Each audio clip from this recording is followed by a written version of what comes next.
இன்னைக்கு நம்ம காத்ரேஜ் அப்படிங்கிற ஒரு ஊரில் நடந்ததான சில காரியங்களை குறித்து பார்க்க போகிறோம். இப்போ கார்த்தேஜ் அப்படிங்கிற ஊர் எங்கே இருக்குன்னா ஆஃப்ரிக்காவில் இருக்குது. நார்த் ஆஃப்ரிக்காவில் கார்த்தேஜ் அப்படிங்கிற ஒரு அழகான ஒரு ஊர் இருக்குது. இந்த ஊர் ஒரு குட்டி ரோம்னு சொல்லுவாங்க. இது என்னன்னு சொல்லுவாங்கன்னா ஒரு குட்டி ரோம். ஏன்னா அங்கே ரோமரை தான் ஆட்சி பண்ணிட்டு இருந்தாங்க. இந்த கார்த்தரேஜ் பட்டணத்தில் நடந்த காரியங்கள் எந்த நூற்றாண்டை சார்ந்ததுன்னா 2ஆம் 3ஆம் நூற்றாண்டுக்கு இடையிலே நடக்கப்பட்ட சில காரியங்களை குறித்து தான் நம்ம இன்னைக்கு பார்க்க போகிறோம். இந்த நூற்றாண்டுகளில் நீங்கள் கவனித்து பார்த்தீங்கன்னா இதற்கு முதலாவது நூற்றாண்டு, அதாவது 1ஆம் நூற்றாண்டில் தான் பவுல் முதல் கிறிஸ்துவர்கள் உருவாக்கப்பட்டாங்க. முதல் கிறிஸ்துவ சபைகள் உருவாக்கப்பட்ட காலகட்டங்கள். அப்போது ரொம்ப பர்சிக்யூஷன் இருந்துச்சு, நிறைய உபத்திரவங்கள் இருந்துச்சு. யாருக்கு? கிறிஸ்துவர்களுக்கு. ஏன்னா இந்த காலகட்டங்களில் வாழ்ந்த கிறிஸ்துவர்கள் புதிதாய் இல்லையா, அப்போ தான் கிறிஸ்து வந்தார், மரித்தார், உயிர் தெழுந்தார். அவரை பிரசங்கம் பண்ணுறது மட்டும் இல்லாமல் அவருக்காக ரொம்ப உறுதியாக இருந்தனால ரோமர்கள் இதை ஏற்றுக்கொள்ளாமல் இருந்தாங்க. முதலாவது நம்ம ரோமர்களை குறித்து கொஞ்சம் பார்க்கணும். ரோமர்கள் எப்படிப்பட்டவங்கன்னா அவங்க ரொம்ப ஒரு மதவெறியர்கள் அந்த மாதிரியெல்லாம் கிடையாது. அவங்க ரொம்ப பாலிஎஸ்தட்டிக்னு சொல்லுவாங்க. என்னென்னா எல்லா கடவுளையுமே வேண்டுவாங்க. எல்லா கடவுள் இப்போ எகிப்துலேருந்து ஒரு புது கடவுள் வருதுன்னா அதையும் அவங்க ஆராதிப்பாங்க, வேண்டிக் கொள்வாங்க.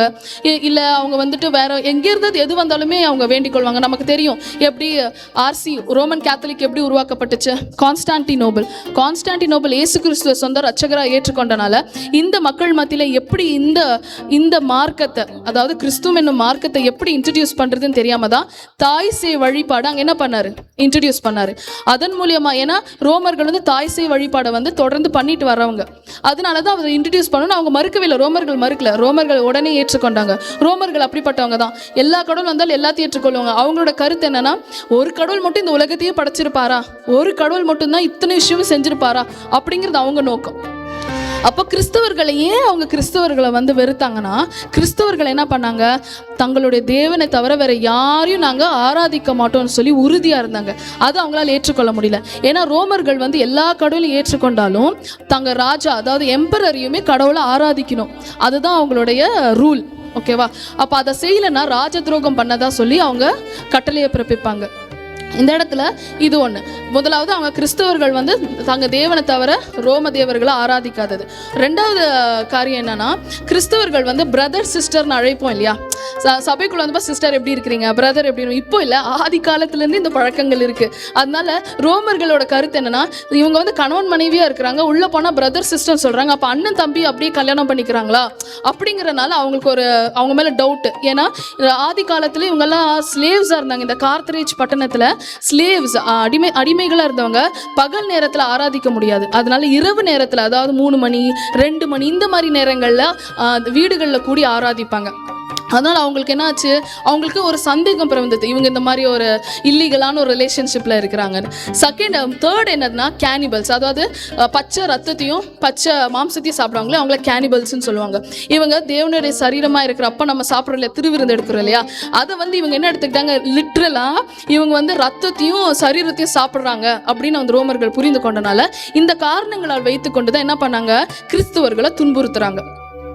இந்த 2ஆம் 3ஆம் செஞ்சுரியில் நம்ம பார்க்க போகிறது யாருன்னா, உங்களுக்கு இப்போ இமேஜஸ் இருந்திருக்கும். ஆக்சுவலாக கார்த்தேஜ், அப்போ இருந்த கார்த்தேஜும் இப்போ இருக்கிற கார்த்தேஜுக்கான இமேஜ் இருக்கும். உங்களுக்கு ரூயின்ஸ் இருக்குது, இன்னும் இருக்காங்க.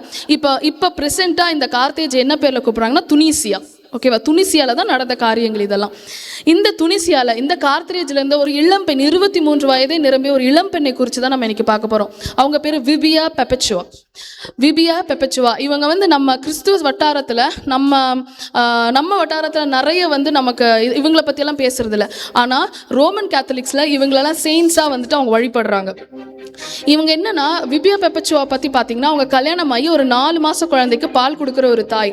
அவங்க கணவரை பற்றி இங்கே எழுதப்படலை. மேபி அவங்க கணவர் அந்த நேரத்தில் வெளியூரில் இருந்திருக்கலாம், இல்லை அவங்க கணவர் இறந்திருக்கலாம்னு சொல்லி சரித்திர ஆராய்ச்சியாளர்கள் கருதுறாங்க.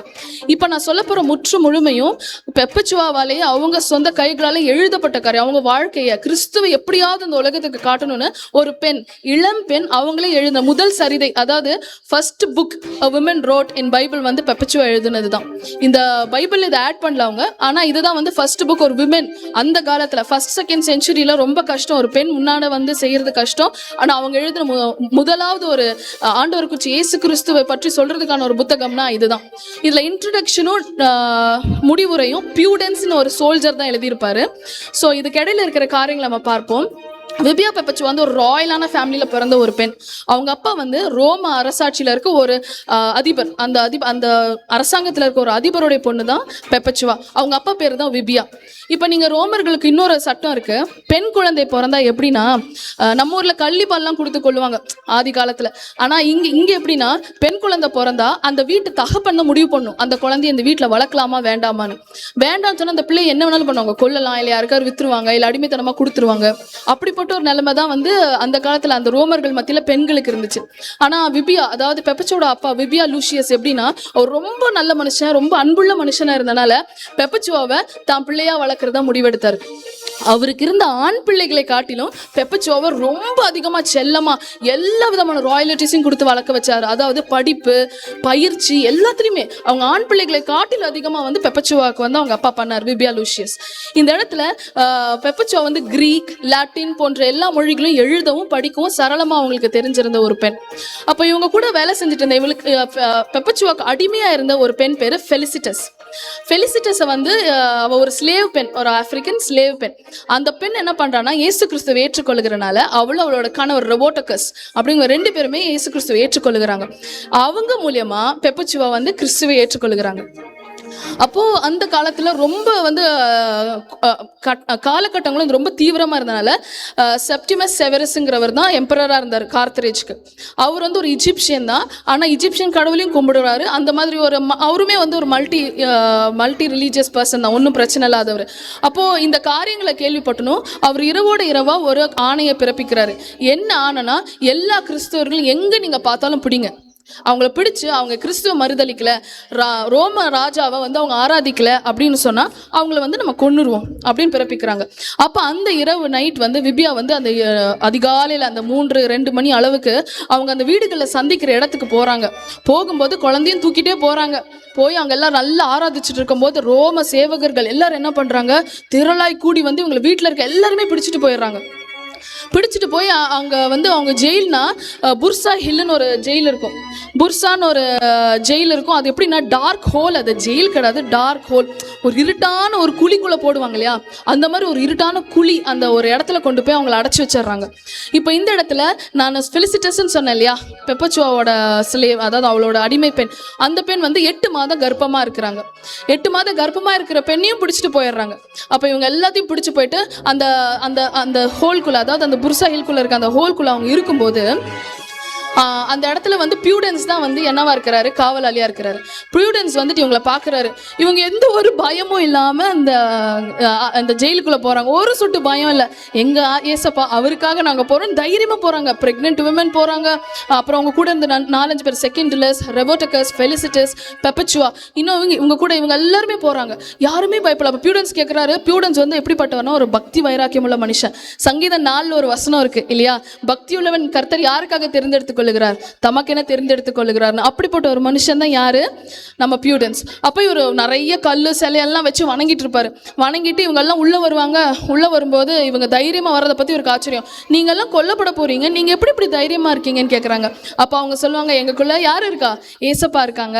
அவங்க வந்து எங்களை இவ்வளவு தூரம் கூட்டிட்டு வந்தாரு, அவர் எங்களை நடத்துவாருன்னு சொல்லிட்டு போறாங்க. அப்போ அந்த ஜெயிலுக்குள்ள பிடிச்சி ஒவ்வொருத்தரையா தள்ளும் போது ஃபெலிசிட்டஸையும் தள்ளுவாங்க. அவங்க கர்ப்பிணி பெண்ணா இருக்கிறாங்க இல்லையா, கூட இருக்க செகண்டலஸ்க்கு கோவம் வந்துடும். நீங்க ஏன் அப்படி தள்ளுறீங்க, அவர் கர்ப்பிணி பெண்ணா இருக்கு, அவளை போய் தள்ளுறீங்களே அப்படின்னு கோவம் வந்து அவர் கேட்க போக அங்கேயே அவரை குத்தி கொண்டுருவாங்க. முதலாவது ரத்த சாட்சி அவர் மறிக்குவார். அவர் கிறிஸ்துவுக்காக உள்ள போறாங்க. சகோதரிக்காக அவர் பேச போகையில அவரை கொண்டுறாங்க. ஃபர்ஸ்ட் செகண்டலஸ் மறிச்சு போயிடுறாங்க. அப்புறம் இது நடந்த சில காலங்கள்ல என்ன பண்றாங்க, ஒரு வாரம் 2 வார காலங்கள்ல வந்து ப்ரோ கவுன்சில், அதாவது இவங்க எம்பரர் இவங்க எல்லாம் சேர்ந்து இருந்து இவங்களுக்கு வந்து ஒரு ஆப்பர்ச்சுனிட்டி தராங்க. எதுக்கு தராங்கன்னா, விபியாவோட அப்பா, அதாவது பெப்பச்சுவோட அப்பா விபியா லூசியஸ் என்ன பண்றாங்க, அவங்க ப்ரோ கவுன்சிலர் இருக்க அந்த எம்பரர் கிட்ட எல்லாம் போய் பேசுறாங்க. என்னோட பொண்ணுக்கு ஒரு வாய்ப்பு தாங்க, அவ ஏதோ தெரியாம பண்ணிட்டா, அவ சின்ன பொண்ணு 23 வயசு தான், அவ கொஞ்சம் விவரம் இல்லாம பண்ணிட்டா, ஒரு வாய்ப்பு தாங்கன்னு சொல்லி கேட்டு என்ன பண்றாரு, ப்ரோ கவுன்சில அரேஞ்ச் பண்றாரு. அரேஞ்ச் பண்ணதுல இந்த எல்லாரையும் கூட்டிட்டு போறாங்க. கூட்டிகிட்டு போகும்போது அந்த இடத்துல வந்து அந்த செவரஸ் கேட்பார், நீ வந்து மறுதளிக்கிறியான்னு. ஃபஸ்ட்டு ஃபெலிசிட்டஸ்ட்டையும் ரெவோகட்டஸ்ட்டையும் கேட்பாங்க. அவங்க 2 பேர் சொல்லுவாங்க, இல்லை நாங்கள் மறுதளிச்சு இந்த தூபத்தை நாங்கள் காட்ட மாட்டோம், தூபம் போடணும். ராஜா உட்காந்துருப்பார், அவருக்கு தூபம் காட்டணும், நம்ம தூபம் காட்டினா விட்டுருவாங்க. அப்போது பெப்பச்சோட அப்பா விபியா சொல்வார், நீ வாயால் மட்டும் சொல்லு, மனசால வேண்டாம், வாயால் நான் உங்களை ஆராதிக்கிறேன்னு சொல்லி கொஞ்சம் லைட்டாக தூபம் காமிச்சிட்டு வந்துரு, நீ ரகசியமாக கிறிஸ்துவலாக இருந்துக்கோ, ஆனால் நீ கொஞ்சம் காமிச்சிட்டு வந்துரு அப்படின்னு சொல்லுவார். ஆனால் பெப்பச்சுவா சொல்லுவா, இல்லை என்னால் முடியாது, என்னால் அப்படி காட்ட முடியாது அப்படின்னு சொல்லுவாள். அப்போ இவங்க எல்லாரும் சேர்ந்து சொன்னால், நாங்கள் கிறிஸ்துவே நாங்கள் ஆராதிப்போம். இவங்க எல்லாரும் முடியாதுன்னு மட்டும் சொல்லிட்டு வந்துடுவாங்க. பெப்பச்சுவா மட்டும் திரும்பி நின்று அங்கே இருக்க க்ரௌட் எல்லாத்தையும் பார்த்து, இயேசு கிறிஸ்துவே உண்மையான தேவன், அவர் நமக்காக மரித்தார், உயிர் தெழுந்தார் அப்படின்னு சொல்லி எல்லாருக்கும் பிரசங்கம் பண்ண ஆரம்பிச்சிருவாங்க. இளம் பெண், அவங்க குழந்தை இருக்குது, அவங்க செத்து போனாங்கன்னா அந்த குழந்தைய கூட பார்க்க வந்து அவங்களால முடியாது. இவ்வளோ காரியங்கள் இருக்கும். கிறிஸ்துக்காக வைராக்கியமாக இருந்த ஒரு இளம் பெண். அப்புறம் இவங்களை திருப்பி ஜெயிலுக்கு கூட்டிகிட்டு போகிறாங்க. ஜெயிலுக்கு கூட்டிகிட்டு போனோன்னு இவங்க கொஞ்சம் கலக்கத்தோடு இருக்காங்க, சாக போட்டுருவாங்களே நம்மளை அப்படின்னு கலக்கத்தோடு இருக்கிறாங்க ரெவட்டக்கஸும் அப்புறம் கூட இருக்கவங்கலாம். அந்த சமயத்தில் வந்து பெப்பச்சுவா சொல்கிறா, நம்மக்கிட்ட நம்ம ஜெபம் பண்ணுவோம். ஏன்னா ஃபஸ்ட்டு செஞ்சுரியில் செகண்ட் செஞ்சுரியில் இருந்தவங்கலாம் இந்த மாதிரி உபத்திரவங்க வழியாக கடந்து போகும்போது அவங்களுக்கு ஒரு நம்பிக்கை இருந்துச்சு. என்ன நம்பிக்கைனா, நம்ம கடவுள்கிட்ட கேட்டால் கண்டிப்பாக அவருக்கு நம்ம தரிசனம் காட்டுவார், இல்லை சொப்பனத்தில் பேசுவார்னு சொல்லி அவங்களுக்கு ஒரு பெரிய விசுவாசம் இருந்துச்சு. அநேகர் அதை பார்த்தனால அவங்க விசுவாசத்தோடு தூங்க போகிறாங்க. ஜெபிச்சுட்டு எல்லாரும் சேர்ந்து கைப்பிடிச்சு ஃபெலிசிட்டஸ் கொஞ்சம் பண்ணிட்டு எல்லாரும் முடிச்சுட்டு தூங்க போகும்போது பெப்பச்சுவாக்கு ஒரு கனவு வரும். அந்த கனவுல என்ன வரும்னா, அவள் வந்து மேலேருந்து ஒரு சத்தம் கேட்கும், வானத்துலேருந்து ஒரு சத்தம் கேட்கும், பெப்பச்சுவா மேலே வா அப்படின்னு ஒரு சத்தம் கேட்கும். அப்போ அவள் பார்க்கும்போது பெரிய ஏணி இருக்கும். அந்த ஏணியில் நிறைய ஸ்வாட்ஸ் இருக்கும், நிறைய கத்தியும் எல்லாமே இருக்கும். அப்போ கீழே ஒரு பெரிய வலுசர்ப்பம், நம்ம வெளிப்படத்தில் பார்க்குற டிராகன், அந்த பெரிய வலுசர்ப்பம் இருக்கும்போது அந்த இடத்துல இருக்கும்போது மேலேருந்து ஒரு சத்தம் கேட்கும், நீ இதை கத்தியில் இதெல்லாம் வந்து அதில் நீ தவறி விழுந்துட்டியோ, இல்லை அந்த சர்ப்பம் வந்து உன்னை மிதிச்சிட்டா, உன்னை கடிச்சிட்டாலோ உன்னால் மேலே வர முடியாது, அதை நீ மேற்கொண்டு மேலே வரணும் அப்படின்னு சொல்லி சத்தம் கேட்கும். அப்போ விபியா என்ன பண்ணுவான், அந்த சர்ப்பத்தை தலையை மிதிச்சுட்டு மெதுவாக மேலே ஏறி அந்த இடத்துக்கு போவான். அந்த இடத்துக்கு போன உடனே அங்கே இயேசு கிறிஸ்து இருப்பார். அவள் தரிசனத்தில், அவள் சொப்பனத்தில் பார்க்குற தரிசனம் இது. இயேசு கிறிஸ்து வந்து ஆடுகளோடு மேய்த்து கொண்டு இருக்கும்போது அவள் வந்தோன்னு அவளுக்கு பாலும் சீஸும் கொடுப்பாரு. இது என்னத்துக்கு அடையாளம்னா, ஆதி காலத்தில் அவங்களால திராட்சை ரசமும், அவங்க அடிமைகளாக இருந்தனால திராட்சை ரசமும் அப்பமும் அவங்களால சாப்பிட முடியாதனால அவங்க வந்து பாலும் சீஸும் தான் கம்யூனியனுக்கு எடுத்துக்குவாங்களாம், பாலும் சீஸும். அப்போ அவள் பரலோகத்துக்கு அந்த இடத்துல போகும்போது இயேசு கிறிஸ்து ஆடுகளெல்லாம் மேய்ச்சிடுவோம், ஃப்ரெஷ்ஷாக கறந்த அந்த பால், ஆட்டுப்பாலையும் சீஸையும் கொடுக்கறத பெப்பச்சுவா பார்க்குறாங்க. பார்த்து அதை வாயில் சாப்பிடும்போது அவ்வளோ இனிமையாக இருக்குது. அந்த டேஸ்ட்டோடையே வந்து பெப்பச்சுவா எந்திரிச்சிட்றாங்க. எந்திரிச்சோன்னா அவங்க முகம் அப்படியே பிரகாசமாக இருக்குது. நம்ம பார்க்குறோம்ல, மோசே வந்து அந்த 10 கட்டளைகளை சியோன் மலையிலேருந்து வாங்கிட்டு கீழே வந்து ஒரு முகம் பயங்கர பிரகாசமாக இருந்துச்சுன்னு வேதத்தில் எழுதியிருக்கும். அதே மாதிரி இவங்க முகம் பிரகாசமாக இருந்துச்சான். எப்படி இவ்வளோ சந்தோஷமாக இருக்கிற பெப்பச்சுவா அப்படின்னு கூட இருக்கவங்களாம் ஆண்டவர் என்ன பேசினாரு கேட்கும்போது பியூடன்ஸ் காவலாளி வந்து இதெல்லாம் கேட்டுட்டு இருக்கிறாரு. பியூடன்ஸ் முன்னாடி இவங்க இதெல்லாம் சொல்கிறாங்க, இந்த மாதிரி வந்து நம்ம எல்லாரும் ரத்த சாட்சிகளாக மறிக்க போகிறோம், நான் சொப்பனத்தில் பார்த்தேன், நம்ம எல்லாரும் என்னப்பா அவங்க மறிக்க போகிறோம்னு சொல்கிறதோட நம்ம தேவனோடு ஒன்றா இருக்க போகிறோம், நம்ம இந்த இடத்த விட்டுட்டு எங்கே போக போகிறோம், தேவனோடு பரலோகத்தில் ஒன்றாக வாழ போகிற காலம் சீக்கிரமாக வருது, நம்ம எல்லாம் வந்து இந்த இடத்துல உயிரோடு இருக்க போகிறதில்ல, நம்மளை வந்து என்ன பண்ணுவாங்க, மிருகத்துக்கும் எதுக்கும் கொடுத்துருவாங்க சரி. அவங்க பேசிகிட்டு இருக்கிறது சந்தோஷமாக பேசுகிறாங்க. இதை பியூடன்ஸ் கேட்டணும், பியூடன்ஸ்க்கு ஆச்சரியமாயிரும், எப்படி இந்த கிறிஸ்தவர்கள் வந்து சாக போகிறது இவ்வளோ சந்தோஷமாக ஏற்றுக்கொள்கிறாங்களே அப்படின்னு அவங்க ரொம்ப ஆச்சரியப்பட்டு போய் பெப்பச்சுவாட்ட கேட்கும்போது பெப்பச்சுவா கிறிஸ்துவின் அன்பை குறித்து பியூடன்ஸ்க்கு சொல்லுவாங்க. அதே மாதிரி இவங்க இந்த சூழ்நிலையில் இருக்கும்போது அவங்கள வழி நடத்திட்டு இருந்த கண்காணி அவர் என்ன பண்ணுவார்னா, கிறிஸ்துவால பேசப்பட்ட, அவர் இருதயத்தில் பேசப்பட்டு நானும் கிறிஸ்துவன் வாலண்டியராக சொல்லி இவங்க கூட வந்து இந்த இதில் ஜாயின் பண்ணிப்பார். அப்போ கேட்பாங்க, நீங்கள் ஏன் வந்தீங்க அப்படின்னு கேட்டார். பெப்பச்சுவா கேட்கும்போது, இல்லை ஆண்டவர் என்னை அழைச்சார், இதுதான் என் அழைப்பு, ரத்த சாட்சியை மறிக்கிறது தான் என் அழைப்பு, என்னை கிறிஸ்து அழைச்சிருக்கிறேன்னு சொல்லி அவரும் வருவார். அப்போது அடுத்த நாள் இவங்க வந்து 2 நாள் கழிச்சு இவங்களுக்கு வந்துட்டு மரண தண்டனை. இந்த மரண தண்டனைக்கு முன்பாக இந்த பாஸ்டர் வந்து ஜாயின் பண்ணிடுறாங்க. ஜாயின் பண்ணிட்டு இவங்கெல்லாம் வந்து சேர்ந்து ஜெபிக்கிறாங்க. யாருக்காக, ஃபெலிசிட்டஸ்க்காக ஜெபிக்கிறாங்க. ஏன்னா இப்போ கர்ப்பிணி பெண்ணா இருந்தா அவங்கள உடனே கொல்ல மாட்டாங்க, பிள்ளை பிறந்த பின்னாடி தான் கொல்லுவாங்க. அப்போ அவ மட்டும் தனியா இந்த உபத்திரவ காலத்தில் தனியா விடப்படுவாளே அப்படின்னு இவங்களுக்கு எல்லாம் வேதனை. அதனால சீக்கிரம் டெலிவரி ஆகணும்னு ப்ரே பண்றாங்க. அடுத்த நாள் காலையிலேயே ஃபெலிசிட்டஸ்க்கு டெலிவரி ஆயிரும். டெலிவரி என்ன பண்ணுவாங்கன்னா, சபையில பியூடன்ஸ் என்ன பண்ணுவாரு, இவங்களை ஆறுதல் படுத்தும்படி அவங்களுடைய கூட்டத்தில் அவங்க சபையை சேர்ந்த சில மக்களை வந்து பார்க்கறதுக்கு, ரகசியமாக பார்க்கறதுக்கு அவர் ஒரு ஏற்பாடு பண்ணி தருவார். பார்க்கும்போது இந்த குழந்தைய வேறொரு கப்பிள்ஸ் கிட்ட கொடுத்து நீங்கள் வளர்த்துருங்கன்னு கொடுத்துட்டு பிறந்த குழந்தைய அன்னைக்கே ஃபெலிசிட்டஸ் என்ன பண்ணுறாங்க, தன் தேவன் மேலே கொண்டிருந்த அன்புக்காக என்ன பண்ணுறாங்க, கொடுத்துட்டு அவங்க திரும்ப ஜெயிலுக்கு போயிடுறாங்க. அடுத்த நாள் காலையில் இவங்கெல்லாம் போகணும். நைட் எல்லாரும் தூங்குறாங்க.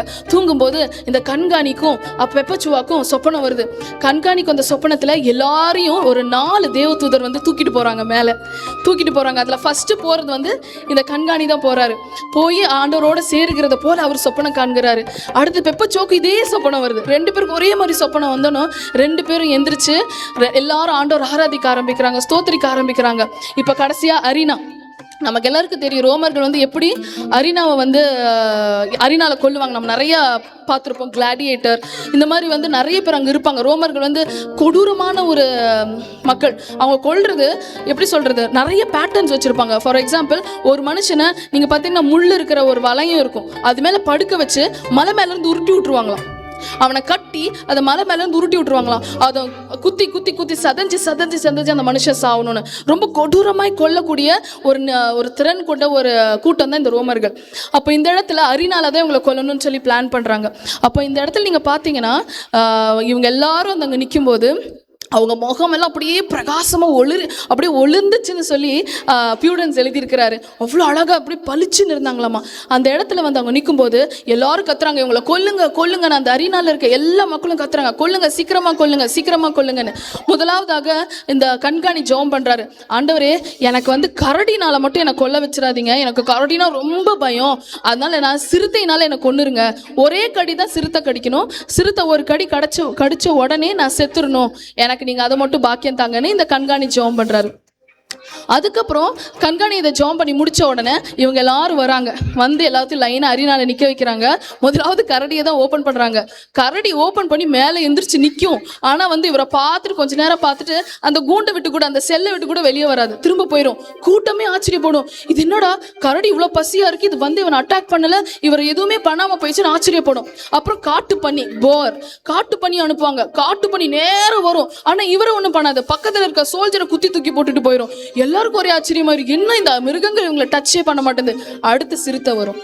சிறுத்தை வந்துன்னு தெரிஞ்சிடும், கண்காணிக்கு தெரிஞ்சிடும், இவர் தான் என்ன பண்ண, இதுதான் நம்மள கொல்ல போகுதுன்னு. சந்தோஷமா தேவனை பார்த்து ஆராதிச்சுட்டு, அதாவது பிரேஸ் பண்ணிட்டு கண்ணை மூடிடுவாரு. வந்து ஒரே கடிதான். பியூடன்ஸ் அழகா எழுதியிருப்பாரு, அவர் அந்த கண்காணி என்ன கேட்டாரோ தேவன் அதை தான் அனுமதிச்சாரு. ஒரே கடி, ஒரு கடியில் அவர் மறிச்சு போயிடுவார். அதுக்கப்புறம் ஃபெலிசிட்டஸ்க்கும் நம்ம பெப்பச்சுவாக்கும் ரெட் ஹைஃபர். உங்களுக்கு ரெட் ஹைஃபர்னா ஞாபகம் வருதா? நமக்கு வந்து பழைய ஏற்பாட்டுல ரெட் ஹைஃபரை தான் அந்த மாட்டுக்குட்டியை தான் என்ன பண்ணுவாங்க, சுத்திகரிப்புக்காக பலியிடுவாங்க. Red hyper. இனியும் நம்ம வரப்போற ரெவலேஷன்ல எழுதி இருக்கிறதுலையும் யூதர்கள் வந்து தேவாலயத்துல ரெட் ஹைஃபரை தான் பலியிட போறாங்க. இந்த ரெட் ஹைஃபர் காலையை என்ன பண்றாங்கன்னா இவங்களை குத்தி தூக்கி போட்டு கொல்லும்படியாக அனுப்புறாங்க. பெப்பச்சுவாவையும் ஃபெலிசிட்டிஸ் தூக்கி டாஸ் பண்ணுது, ஃபுல்லா ஏர்ல டாஸ் பண்ணிட்டே இருக்குது. ஏன்னா அது இந்த புல். ஆனா ஃபெலிசிட்டிஸ் அங்க உளுந்து கிடக்குறாங்க.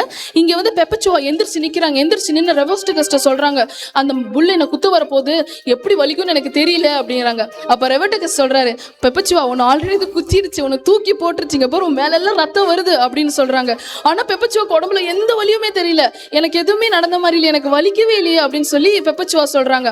அதுக்கப்புறம் ரெவஸ்டிகஸ்க்கு வந்துட்டு கரடி வருது, இதெல்லாமே நடக்குது. ஆனா ஒருத்தருமே சாகல, இங்க யாருமே சாகல. இதை பார்த்த கூட்டத்துக்கு கோவம் வந்துருச்சு, இவங்க என்ன யாருமே சாகாம இருக்காங்க, இவங்க கொல்லுங்க கொல்லுங்கன்னு எல்லா கிளாடியேட்டர்ஸும் லைனா வராங்க. எல்லாரையும் முட்டி போட வைக்கிறாங்க, எல்லாரையும் தலையை வெட்டி கொல்றதுக்காக முட்டி போட வைக்கிறாங்க. இந்த இடத்துல வந்து முட்டி போட்ட உடனே எல்லாரையும் லைனா கொண்டுட்டு வரும்போது பெப்பச்சுவா வந்து என்ன பண்றாங்க, அவங்கள வெட்டின கிளாடியேட்டர் புது பையனாமா எழுதியிருக்காங்க. புதுசா இருந்தவனால அவன் என்ன பண்ண, காலர் போன்ல வெட்டிட்டாரு. காலர் போன்ல வெட்டினால வலி ரொம்ப அதிகமா இருந்தால கத்துனாங்களாமா. பெப்பச்சுவா கத்தி அழுதாங்களா, என்னால முடியலன்னு. அதுக்கப்புறம் அந்த கிளாடியேட்டர்ல வெட்ட முடியாதனால பெப்பச்சுவாவே கத்திய பிடிச்சு அவங்களே த்ரோட்டை ஸ்லிட் பண்ணிக்கிட்டாங்களாமா. தேவனுக்காக நான் வாழ்ந்தா கிறிஸ்துக்காக தான் வாழ்வேன். ஏன்னா இடையில பெப்பச்சுவோட அப்பா சொல்வாரு, நீ வந்து கிறிஸ்துவன்னு சொல்லாத, ஆனா நீ வந்து நான் கிறிஸ்துவ இல்லைன்னு சொல்லு, அது போதும் அப்படின்னு ஒன்னே ஒன்று சொல்லுவா. என்ன சொல்லுவேன்னா, அப்பா அங்க பாருங்க ஒரு வாசு இருக்கு, ஃப்ளார் வாசு இருக்கு, நீங்க அதை என்னன்னு கூப்பிடுவீங்க? வாஸ். அதுக்கு வேற பேர் ஏதாவது சொல்லுங்கப்பா. வாசம் தானே கூப்பிட முடியும் அப்படின்னுவாரு. அப்போ பெப்பச்சுவா சொல்ல, அதே மாதிரி தான், நான் கிறிஸ்தவன் மட்டும் தான் அழைக்கப்பட முடியும், என்னால் எப்படி அழைக்கப்படும், வேற எந்த பேரும் எனக்கு வைக்க முடியாதப்பா அப்படின்னு. அவ குழந்தை பிரிஞ்சிரும். அவங்க அப்பா ரொம்ப நேசிப்பா. ஏன்னா அவங்க அப்பா வந்து இவட்ட கெஞ்சும் போது சோல்ஜர்ஸ் அவளை அடிச்சு அவங்க அப்பாவை தள்ளும் போது அவ சொல்லுவா, எங்க அப்பாவை நான் ரொம்ப லவ் பண்றேன், ஆனா எங்க அப்பா அப்படி அடிக்கும் போது எனக்கே ரொம்ப, நான் அடி வாங்கின மாதிரி எனக்கு வலிச்சிச்சு.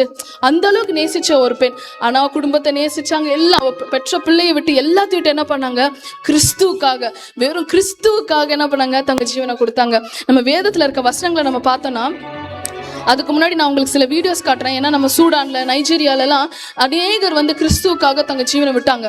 ஸோ அதுக்கான சில வீடியோஸ் மட்டும் உங்களுக்கு காட்டுறேன்.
இதெல்லாமே அவங்களே அவங்க சாகணும்னு அவங்களே குழி வெட்டி உள்ள போய் படுக்க வச்சாங்க.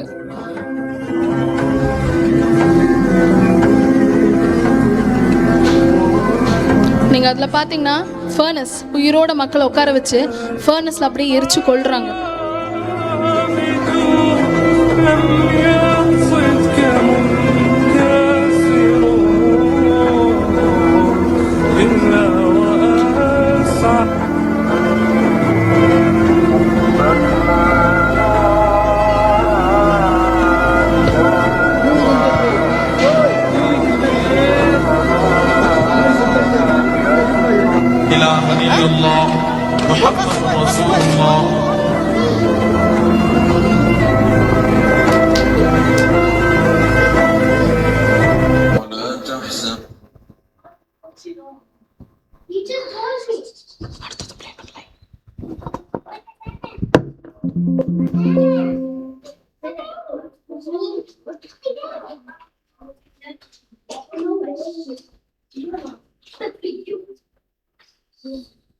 ولا تحسبن الله غافلا عما يعمل الظالمون إنما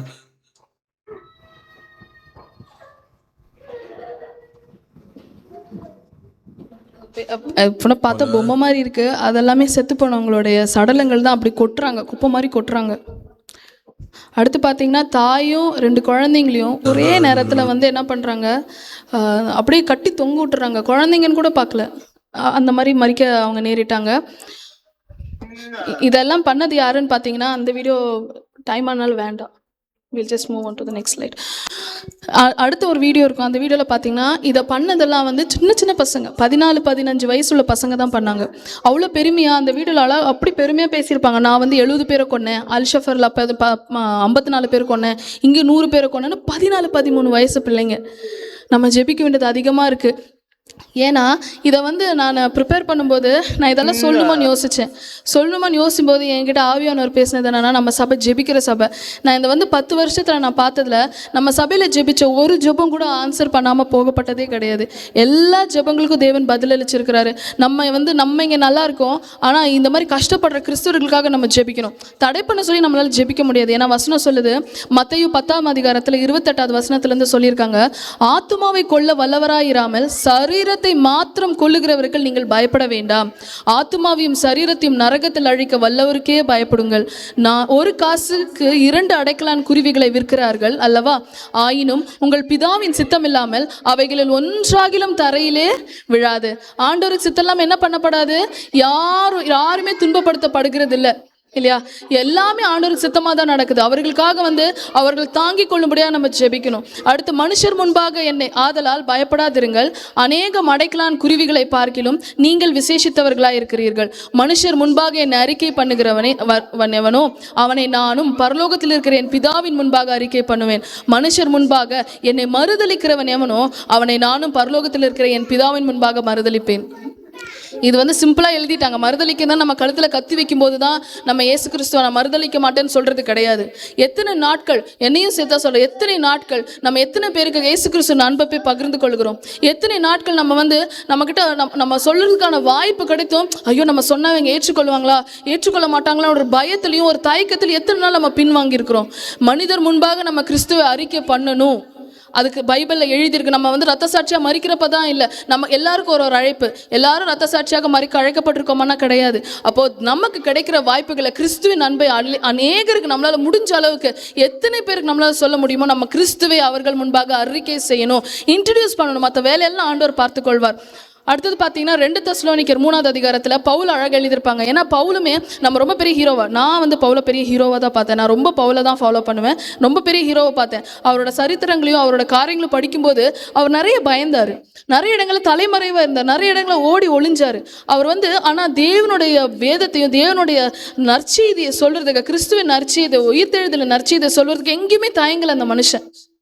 எல்லா இடத்துல அவருக்கு ஜூவல் சிட்டிசன்ஷிப் இருந்துச்சு, ரோமன் சிட்டிசன்ஷிப் இருந்துச்சு, ஜூ சிட்டிசன்ஷிப்பும் இருந்துச்சு பவுலுக்கு. அது என்ன பண்ணார்? சவுலாக இருந்தவர், சவுல் ஃப்ரம் டார்சஸ் அப்படின்னு எல்லாரும் தேடுறாங்க, ரோமர்கள்லாம் தேடுறாங்கன்னு சொன்ன உடனே டக்குன்னு பேரை மாற்றி எங்கள் அப்பா ரோமன் சிட்டிசன்ஷிப்பில் இன்னொரு பேர் கொடுத்துருக்காரு, பவுலுன்னு கொடுத்துருக்காரு. நான் பவுல் ஃப்ரம் டார்சஸ், நான் சவுல் ஃப்ரம் டார்சஸ் இல்லைன்னு சொல்லி பர்னபாட்டை சொல்லி பேரை மாற்றி அவர் என்ன பண்ணுறாரு? அவரோட ஊழியத்தை ஆரம்பிக்கிறாரு.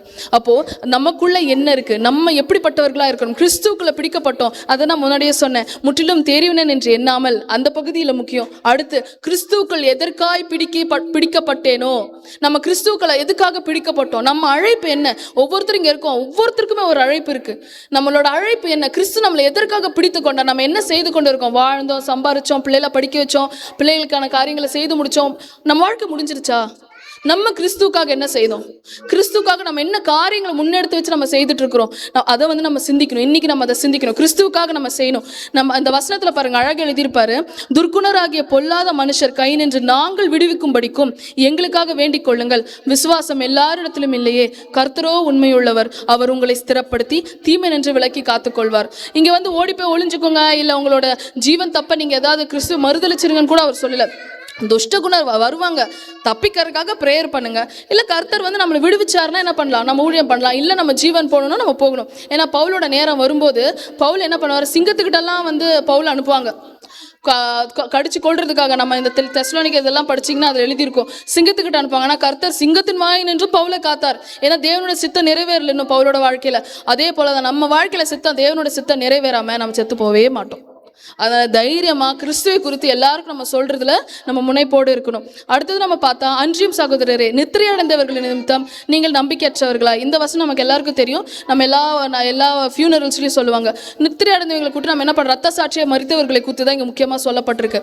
அவங்களை குறித்து நம்ம வருத்தப்பட வேண்டாம், நம்ம அவங்களுக்காக கலக்கவும் வேண்டாம். ஏன்னா ஏசு கிறிஸ்துவோட தேவதூதர்களோடும் எக்காலத்தோடும் வாரத்தும் என்ன பண்ணுவாங்க? அவங்க திரும்பி இந்த இடத்துக்கு வருவாங்க. ஸோ அவங்களுக்காக நம்ம காத்திருக்கணும். அதை இந்த இடத்துல அழகாக சொல்லியிருப்பாங்க.